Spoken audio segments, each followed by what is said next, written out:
కాంగ్రెస్ కు రైతుల ఉసురు తగులుతుందన్న BRS MLC కవిత వ్యాఖ్యలపై రోడ్లు భవనాల శాఖ మంత్రి కోమటిరెడ్డి వెంకటరెడ్డి ఆగ్రహం వ్యక్తం చేశారు. అన్నదాతల ఉసురు తగిలే గత ఎన్నికల్లో బీఆర్ఎస్ కు అనేక చోట్ల డిపాజిట్లు గల్లంతయ్యాయని విమర్శించారు. సూర్యాపేట జిల్లా దురాజ్పల్లిలోని పెద్దగట్టు లింగమంతుల స్వామిని కోమటిరెడ్డి వెంకటరెడ్డి దర్శించుకున్నారు. రాబో 5 సంవత్సరాలు ఒకవైపు అన్ని రకాలుగా అభివృద్ధి చేస్తూ ఇది 60 కోట్లు కానీ 70 కోట్లు కానీ ఇప్పుడే మా ఎస్సీ గారికి ఆదేశం ఇవ్వడం జరిగింది.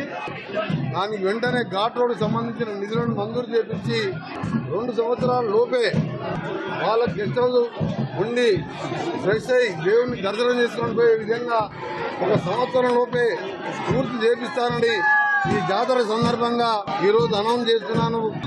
అన్ని రంగాలల్లో రైతులను ముంచిరు కాబట్టి ఆ పాపం తగిలి ఎన్నికల్లో ఓడిపోయిన కొన్ని రోజులకే కేసీఆర్ మంచం మీద పడ్డాడు. కవిత పోయే తీఆర్ జైల్లో ఢిల్లీలో పడ్డది. ఎవరికి శాపం తగిలినట్టు, ఎవరు ప్రజలు శాపం పెట్టినట్టు.